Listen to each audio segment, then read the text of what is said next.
Viewers, have you ever thought that how and why life is full of challenges for lady officers when they are in the army and when they are out of it?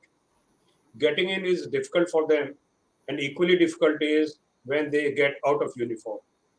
Transitioning from a career as a lady officer in the army to the corporate world in India can present several unique challenges. While each individual's experience may vary, there are some common challenges that lady officers may face during the transition period. To discuss range of challenges lady officers face and ways to surmount them, we have Captain Manjula Katoch. Captain Katoch, we very heartily welcome you, and I feel privileged and my pleasure to introduce you to our viewers.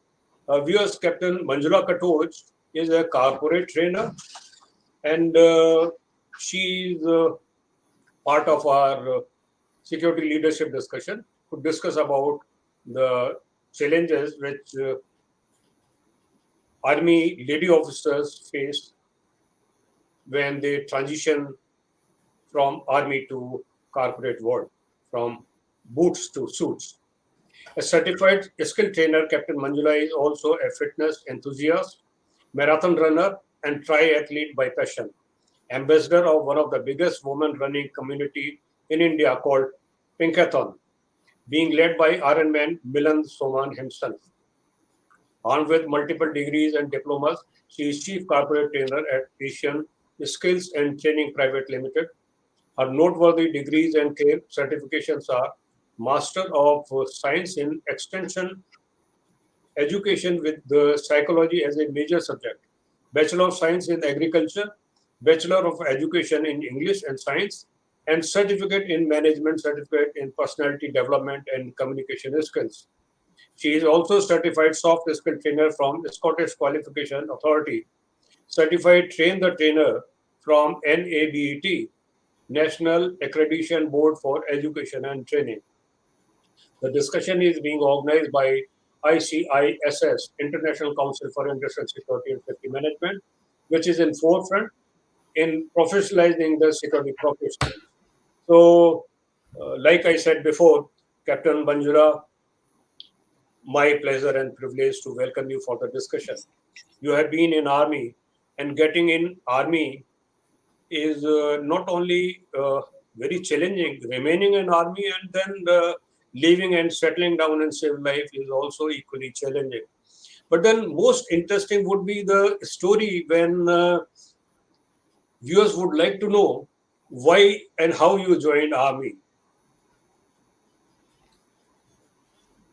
Jain sir, and very good evening to all the viewers here. At the very outset, I would like to thank Captain Tyagi sir for having me over in this beautiful platform where I'll get this opportunity to inspire and motivate our viewers and maybe help them out in their transitioning phase from army to the civil streets. Thank you very much, sir, for this wonderful platform. So now, before I start telling you about my transitioning journey or what were the challenges that I faced during my transitioning years, first I would like to tell you my journey,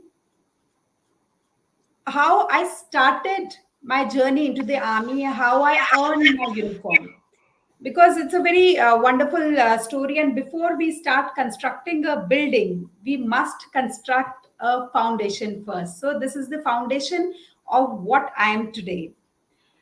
Friends, many things keep happening in our life, and we have no clue why are they happening.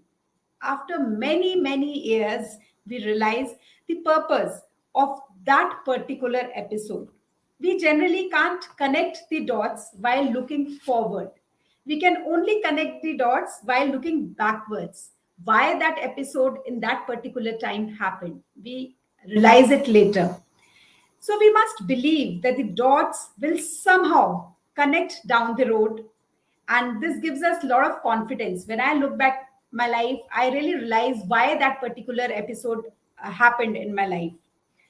So close your eyes and let your imagination fly away. See a picture of what you want to be one day. Dream on. This is the story of my life. Being a second generation army officer, the army way of life was the only way of life I had seen and lived. I'm fortunate to have seen army from different perspectives. First, as an army officer's daughter, then as an army officer myself, and now I'm an army officer's wife too. I was born with a silver spoon in my mouth in an army officer's family with a very visionary father and a conservative mother. That was a perfect blend. My childhood was very, very protected and enjoyable in those good old army days. And I was brought up listening to the martial tunes of pipe bands, the shining stars, lush green cantonments. It was all Alice in Wonderland kinds, of fairy tale kinds. I'm a Piscean by zodiac sign, and I've always been a dreamer. I'm so much so into dreaming that I had a beautiful scenery in my room when I was somewhere in seventh, eighth class. And that scenery had a wonderful, very powerful quote which said, "Once who dream the most, do the most." Inspired by that quote, I started dreaming. And I started dreaming in broad daylight with eyes wide open. In that impressionable age, every day, every month, every year, I had a different dream. One day, I would dream of becoming a doctor and wearing a white coat, serving the sick and the needy people. Yet another day, the color of my coat would change, and it would change from white to black, and I would dream of becoming an advocate and fighting my case in the court. The glamorous profession of air hostess also fascinated me, and I wanted to fly high in the sky and visit places and countries. Every day, every month, every year, I had a different dream, and so would the plan of achieving it change. During those impressionable years, somewhere in early 90s, there was a television serial named Udan, which was telecasted in Doordarshan. That serial was based on the first Director General of Police, Kanchan Chaudhary, and her own sister, Kavita Chaudhary, played her role on screen. Kavita Chaudhary looked very, very smart in police officer's uniform. The impact of seeing a woman in uniform was so powerful that from that day onwards, I only and only dreamt of donning a uniform. Though back then, women entry scheme was not there in the army. But then, as it say, if you really want something, whole of the universe conspires to get it for you. कहते हैं ना, किसी चीज को शिद्दत से चाहो तो पूरी कायनात आपको उससे मिलाने की साजिश में लग जाती है.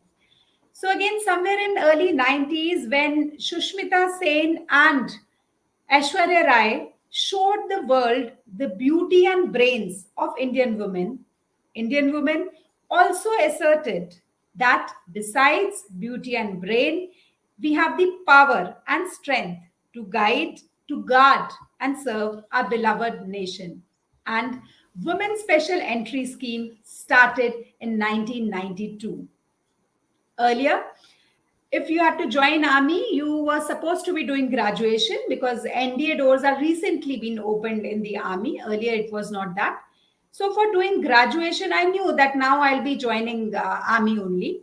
For doing graduation, I went to a university in Palampur, that is Agriculture University, Palampur. And I really take pride in saying that I belong to the land of Paramveer Chakras. So in my freshers day, there was a trend that you had to introduce yourself in front of the whole university in whichever way you want to introduce.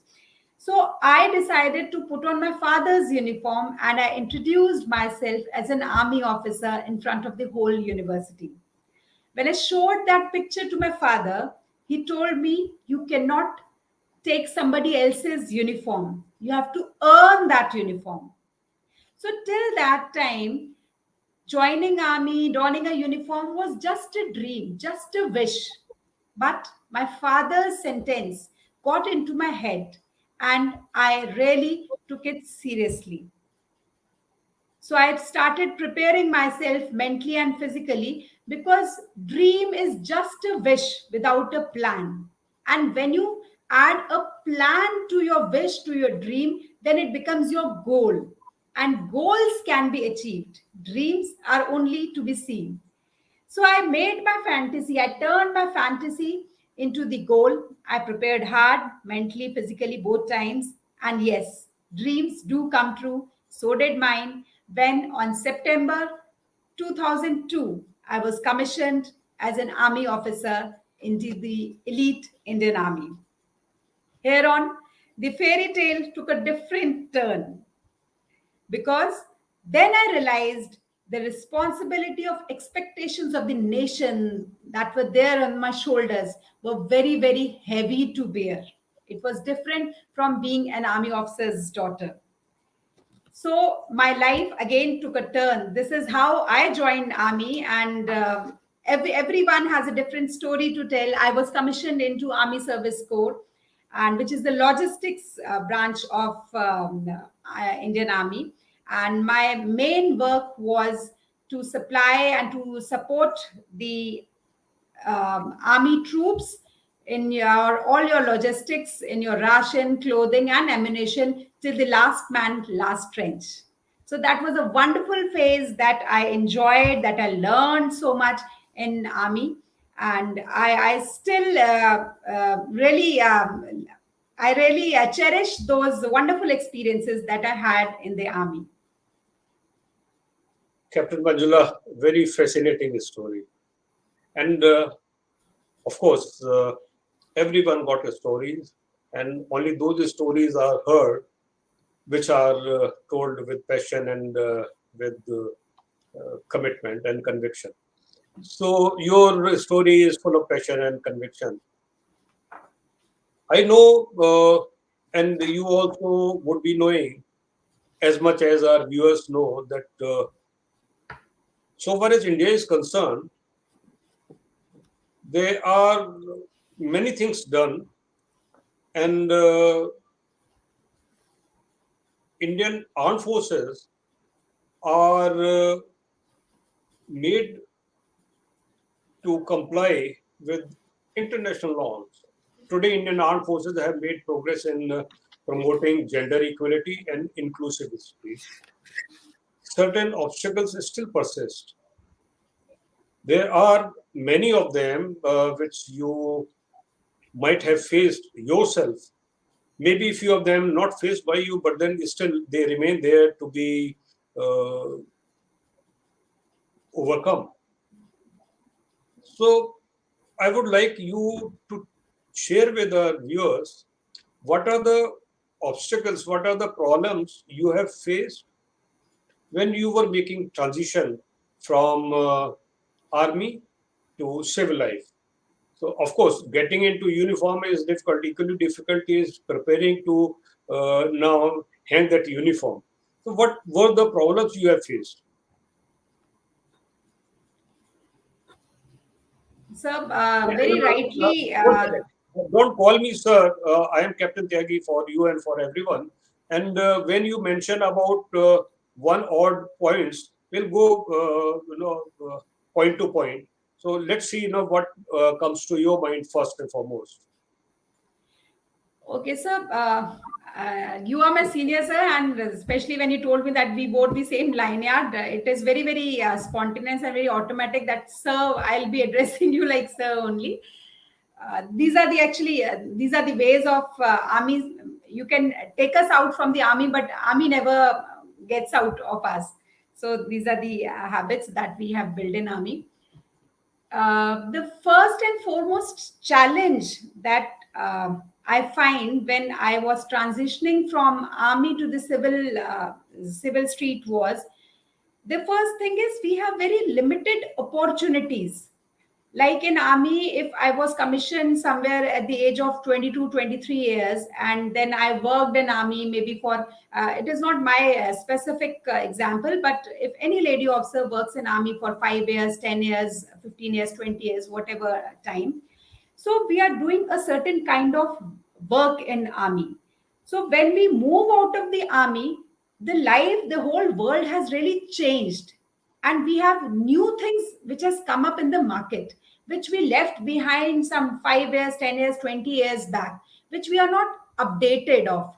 So whatever we were doing in the army, it becomes very difficult to get the exact type of work in the civil streets, because there are limited opportunities which are specifically tailored as per the skills and experiences that we gained in army. The first and foremost thing is this, that there are very limited opportunity. Exactly, our skill sets cannot be adopted by any kind of civil streets. And it's not the skill sets, whatever experiences we get in the army, they cannot be directly translated to the civil job requirements. For that, we have to upgrade ourselves. So whatever we did in the army in these 5, 10, 20 years, generally, I'll not say it all goes waste, but yes, we need to do some kind of upgradation. That is the biggest challenge. So those 20 days have come down to in a way zero. So we have to start from the scratch. That is the first and the foremost challenge that we come across. Second challenge, sir, what I have seen is our network.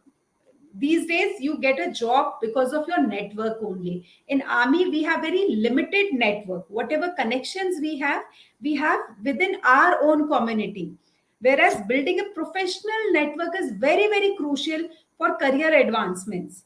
So after leaving army, we have to first build up the network. We have to see what kind of job market we want to get into, and how our skill sets will be used in the civil streets. So we have to get ourselves aligned as per those requirements, and we have to expand our network so that we can get better job opportunities.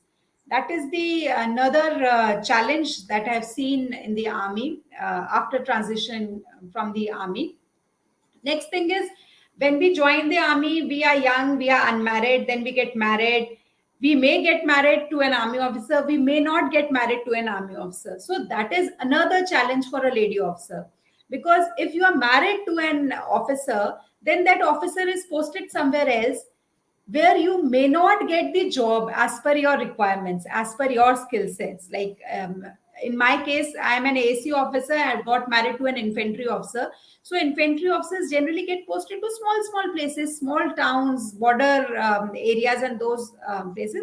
So you will not get many opportunities there to work, even if you have acquired new skills, even if you have got degrees and diplomas as per the civil streets, but that job is not available.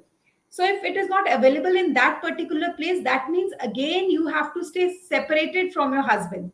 So while you were serving in army, that time also you were separated, you were staying away. And when you have left army, then also if you want to get a job as per your requirement, then you have to stay separate, or you have to somehow maybe then you have to sacrifice your job profile. That is a very big challenge for the lady officers. Next thing is your cultural and gender bias. Now in army, we all are paid equally. A captain, whether a lady officer or a gentleman officer, a colonel, whether a lady officer or a gentleman officer, whosoever, we are all getting paid equally. When I firstly came to the civil streets, I was really surprised. I was shocked, I'll say, that despite the progress, we feel that we have such a progress, so much of advancement is there, mindset has changed, everything has changed, but still the stereotypes still exist in many workplaces, and your salary may not be equivalent to the ones who are working in your institutes with different gender. So that is again a big setback that we get when we are transitioning.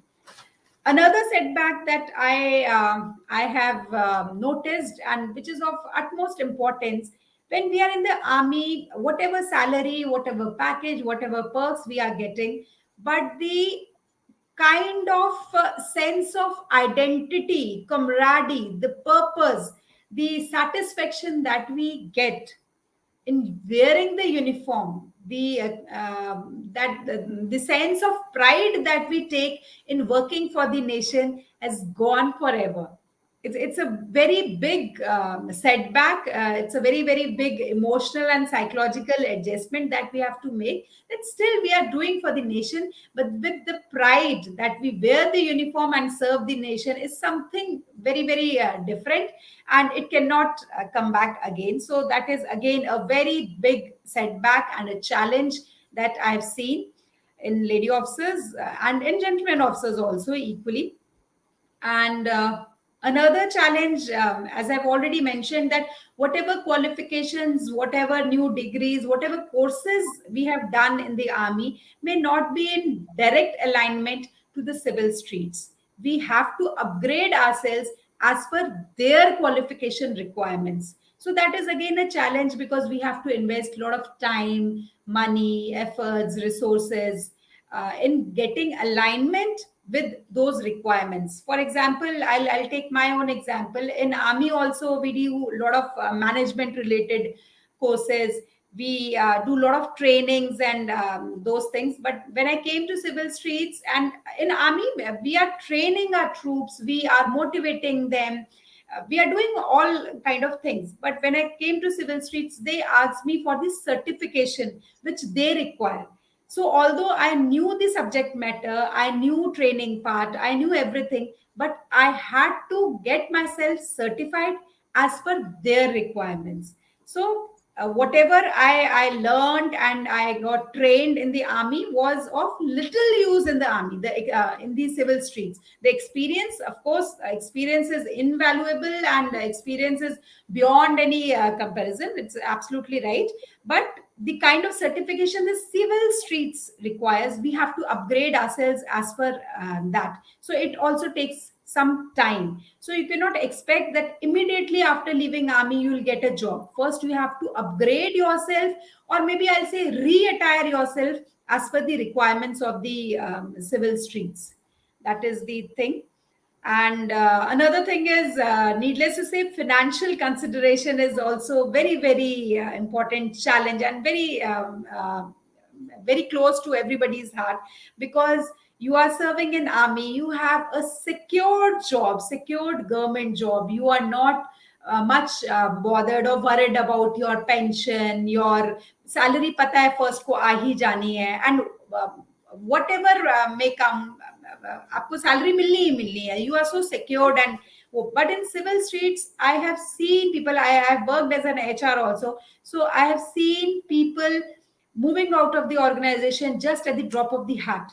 There's so much of insecurity that morning they are coming for the job and they have some tiff with the boss, and evening they are gone, and they are not aware that what will be they do next. So that kind of insecurity is there in civil streets. You may be doing very well, you may have wonderful qualification or whatever, but these things happen in civil streets, that a lot of insecurity is there. Financially also, I believe it can never be at par with army initial days, may till the time you have really aligned your degrees and your certifications as per that requirements. But certainly we have to consider our retirement plans, our salary benefits. So these are the challenges that I faced in my transitioning phase from army to, from boots to suits. Captain Manjula, when one gets commissioned, it is about average 20 to 22 years, maybe 23 and in some cases. And after initial contractual period, when ladies hang their boots and put on their suits. I am not being MCP, but then pardon my expression. Uh, the age is certainly the marriageable age. Absolutely. there is a lot of social pressure beside family pressure.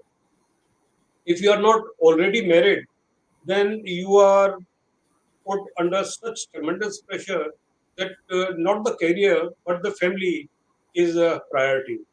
Yes. Considering that yes, you have good time to get married, and now after leaving army, you are starting your corporate career. A big challenge comes work-life balance.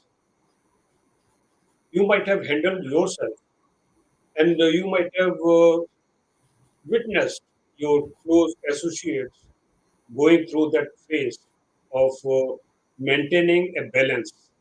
Absolutely. You have life, you have work. How to maintain a balance? So, sir, again, very, very important thing in life that reminds me of our school days, sports day. In a sports day, there used to be a run, sir, lemon and spoon race. So, in that lemon and spoon race, you have to run with the spoon in your mouth, which had a lemon. That spoon had a lemon. And your coming first doesn't matter if the lemon falls off this spoon. Same is the case with the life. Your success, your happiness, your earning so much really doesn't matter if you don't have a balanced life. A balanced, successful life is very, very important. This is my own personal view.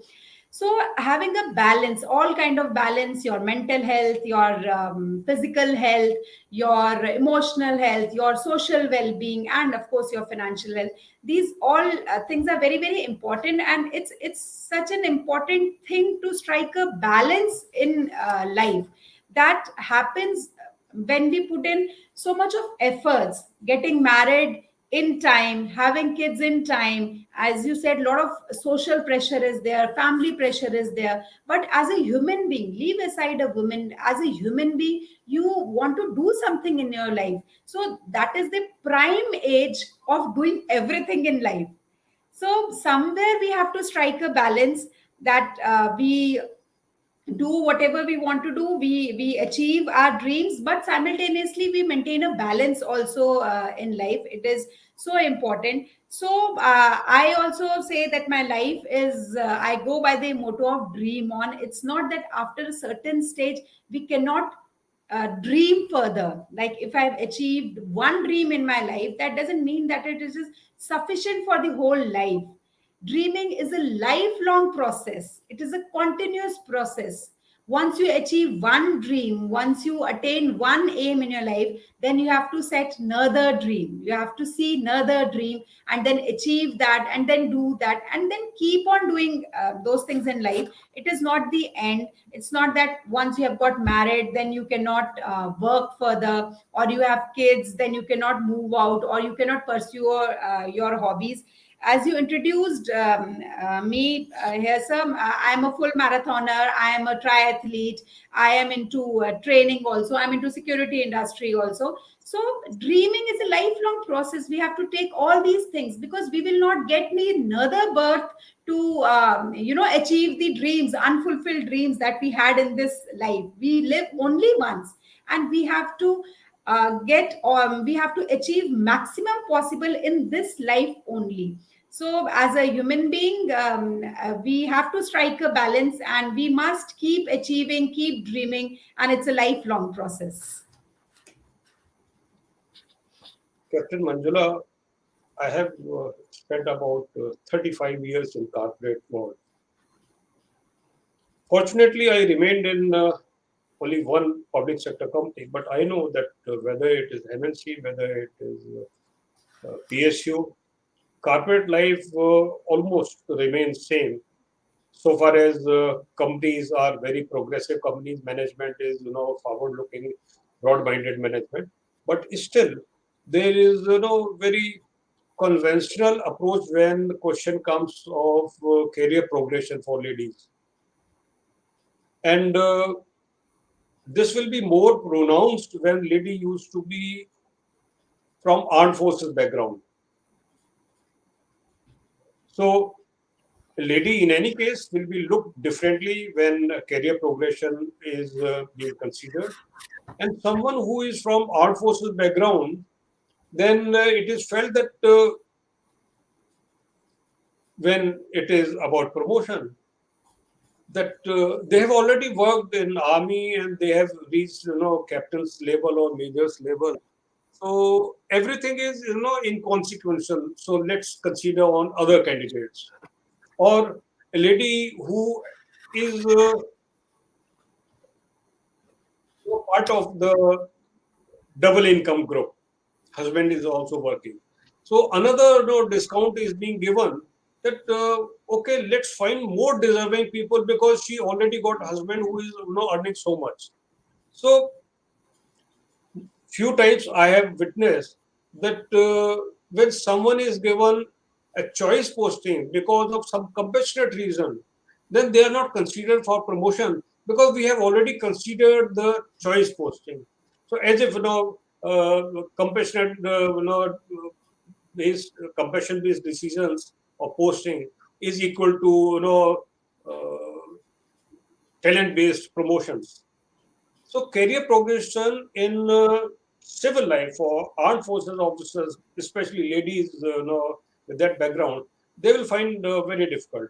Have you faced any stereotype kind of approach when your career progression comes into consideration, or anyone else known to you has been denied the rightful decision just because of this type of approach? Absolutely, sir. What you brought out is very, very genuine and very, very correct. In army, also, we have felt that double income group thing comes, and in civil streets also, I've seen being an HR, I've seen myself that there are companies that calculate the salary of a retired army officer, taking into consideration the pension that he is getting.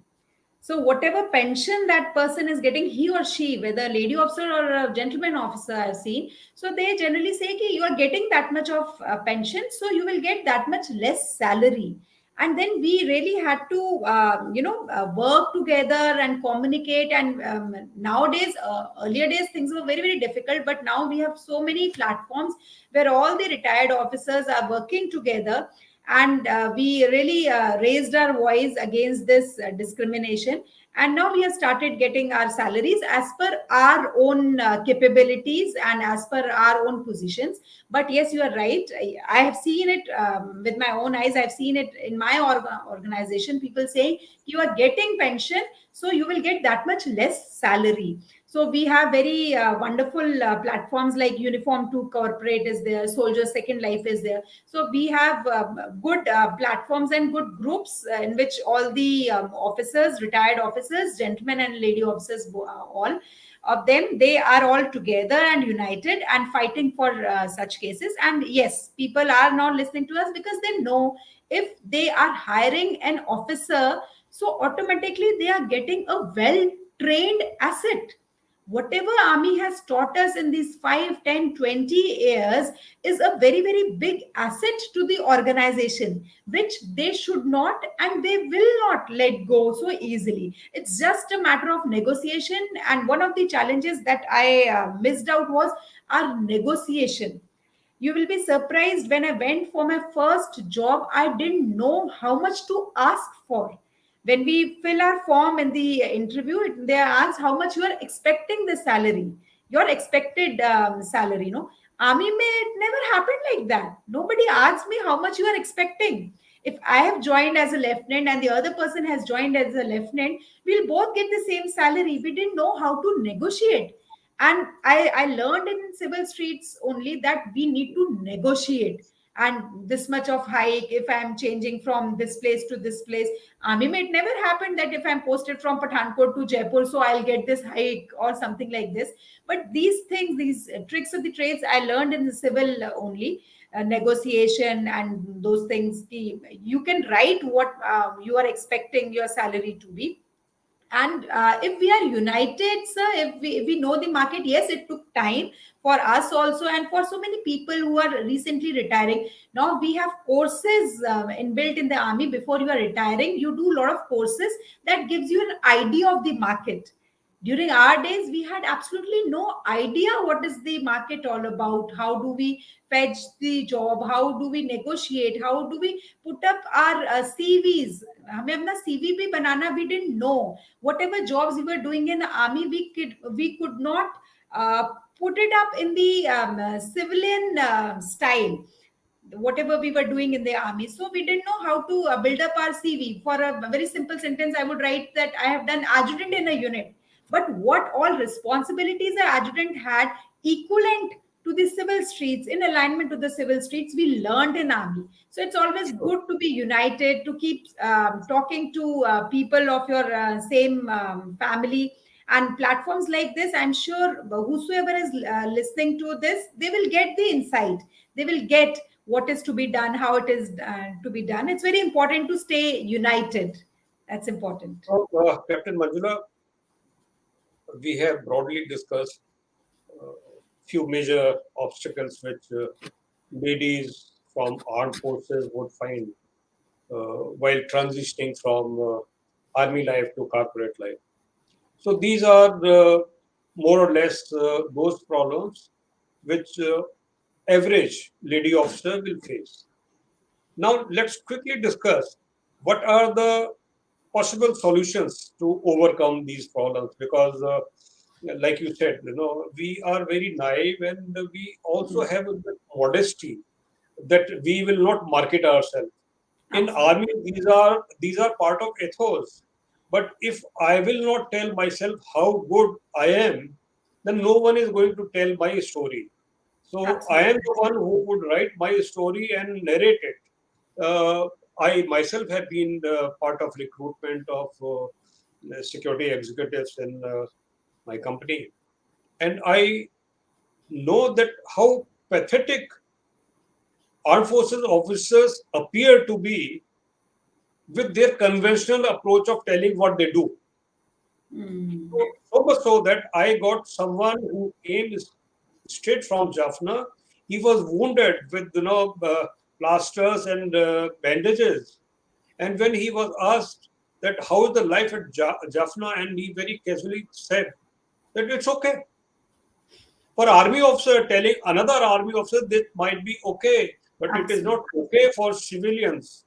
For civilians, there is a story to be told, and that Absolutely. story will make him a suitable candidate, and maybe one of the best candidates they will ever hire in their entire recruitment career. So now let's quickly discuss what are the solutions available for everyone to follow. You mentioned about preparation of CV. You Yes, also sir. mentioned about how to negotiate Yes. the package, and there are a few other things also which might come to your mind. So, Yes. those. So, we must plan our retirement much ahead.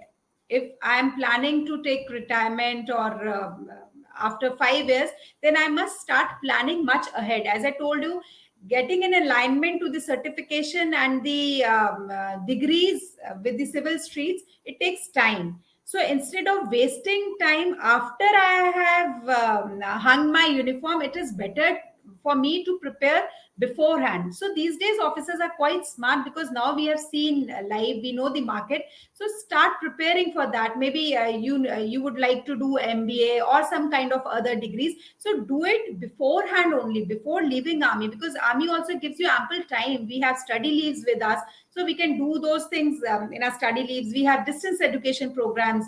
And first thing is this, we must upgrade and upskill ourselves while we are in army itself. First thing is this. Second thing is networking. As I told you, networking also takes a lot of time. We didn't know when we left army that networking comes from LinkedIn. We had never heard of this word, because army officers are not supposed to be in social media platforms. And these days, you cannot get a job if you are not there on LinkedIn.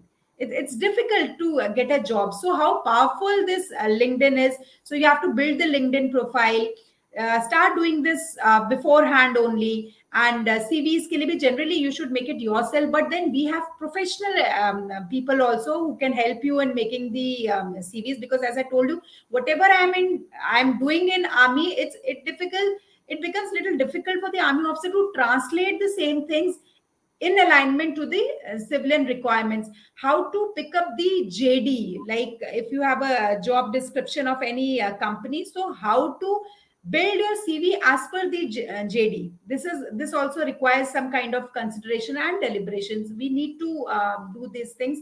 And this before retirement, this orientation program is very very important. These days army is also conducting a lot of such series and such courses. We should do it on our own also. So preparing is always better, as we say in army also, the more you sweat in peace, the less you bleed in war. So it's always better to prepare yourself mentally and physically. Mentally preparing is also very very important. You have to unlearn, relearn these things after army. Whatever we have learned in army, maybe you have to unlearn many things and then relearn, sir.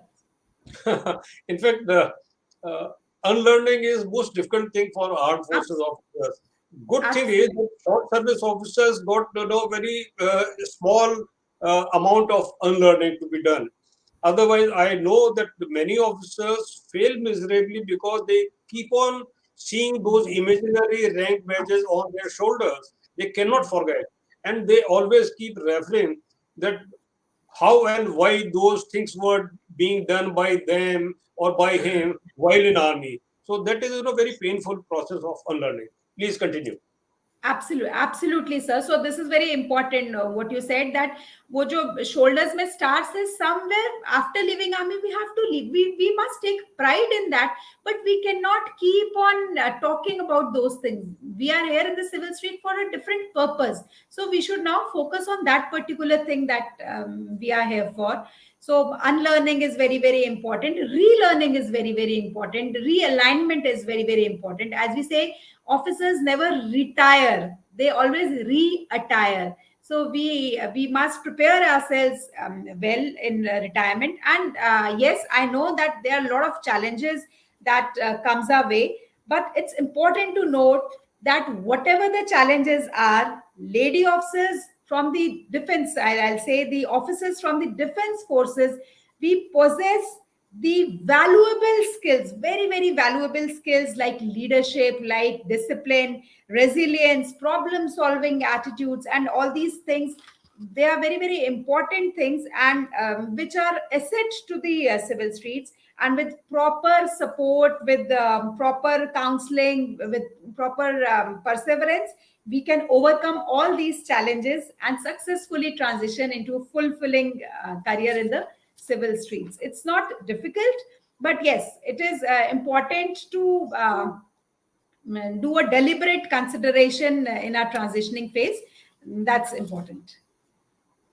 Captain Manjula, if it is appropriate, I will use your email, and also, if that also is okay, your WhatsApp number for those viewers who would like to reach you for counseling, hand holding, mentorship, because these are the things which armed forces officers, whether it is uh, sex impartial, gender impartial. So even male or lady officers, gents also find it as difficult to settle down in corporate life. So if that is okay, then in description box I will mention your email ID, and if it is okay, your WhatsApp number also, so that people can contact you for mentorship, hand holding, and counseling, and kind of help which you can happily provide to them. Uh, okay, this you might convey separately. Uh, my now request to you is that while you sum up the discussion, initially you mentioned the obstacles, the challenges which are faced by lady officers and armed forces, and you also gave solutions. But if given opportunity, will you go back and put on uniform again? I know the answer.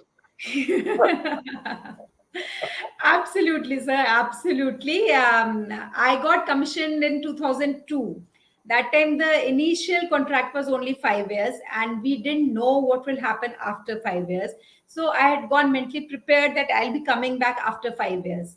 These days, even the doors of NDA are open for lady officers. Now they know that they are there forever.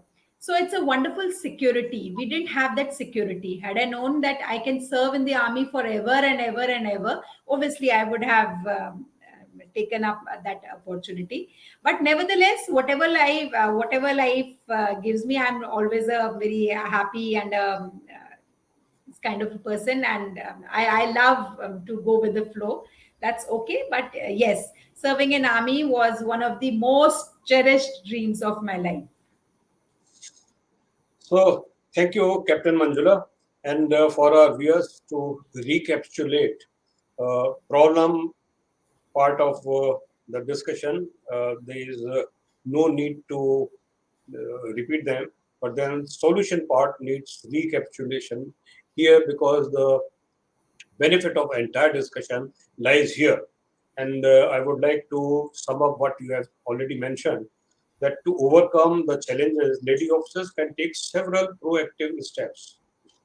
These may include seeking mentorship, networking with professionals in their desired industry, acquiring additional educational or professional certifications to bridge skill gaps, and showcasing transferable skills gained from the military experience.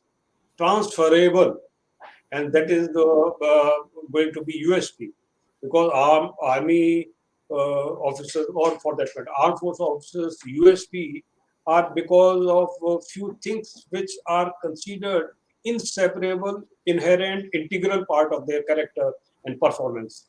So, building a strong personal brand, leveraging the leadership abilities, and highlighting their unique perspectives can also help lady officers navigate the career transition successfully.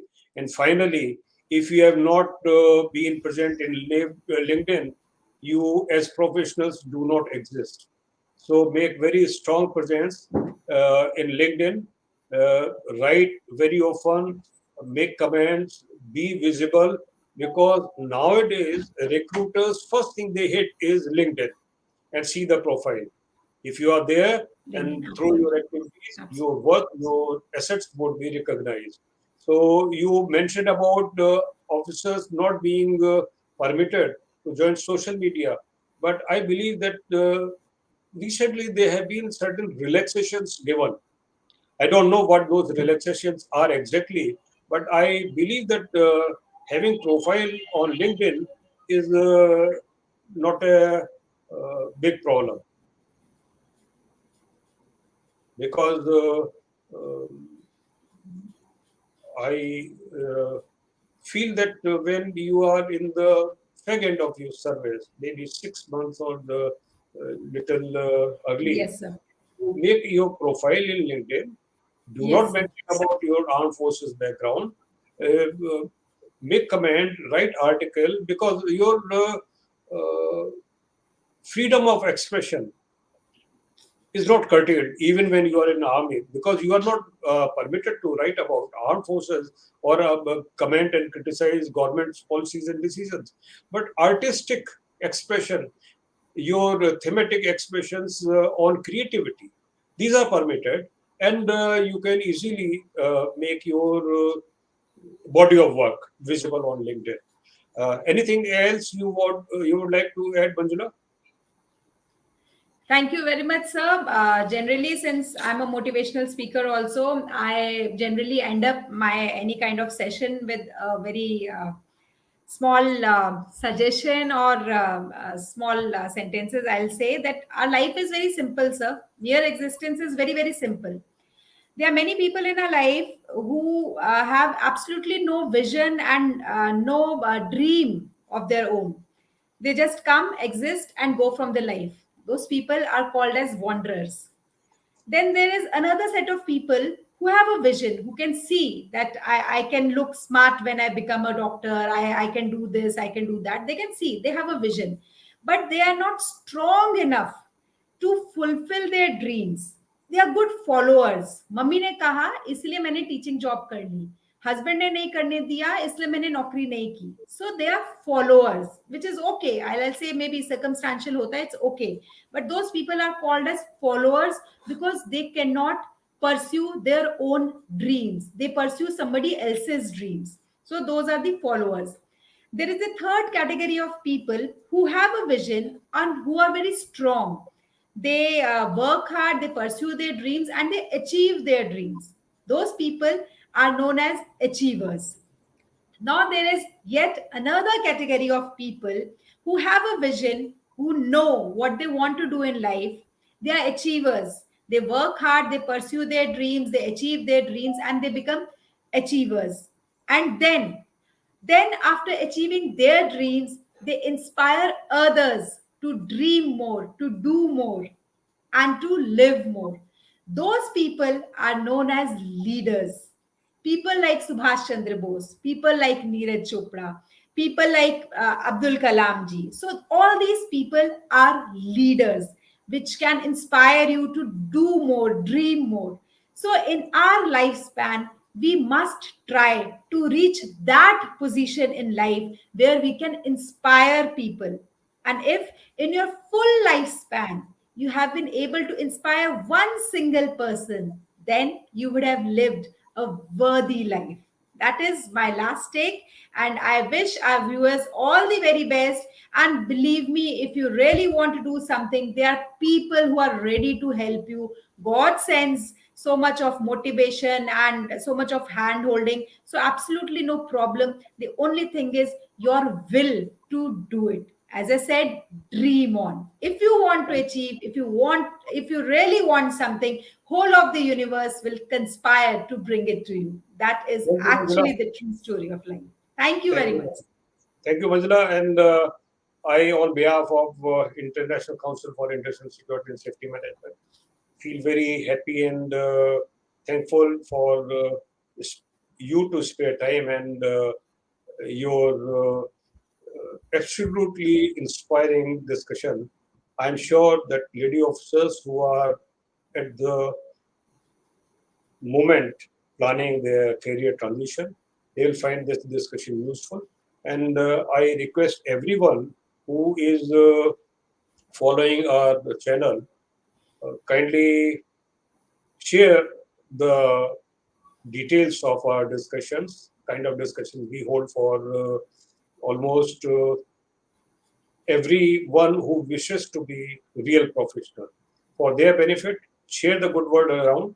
If you have not already subscribed the channel, kindly subscribe the channel and hit the bell icon, because with this you will get the notifications of our forthcoming discussion. Every month we hold security leadership discussion, and I'm sure that you would be happy to get the discussion done on the subject which you feel is important for us and for others to be discussed. So mention the subject of discussion you wish to be held, and we will be very happy to do that as per your bidding. Thank you very much. Remain happy, remain healthy, and remain useful member of the society, and be proud of your great country. Thank you very much for joining.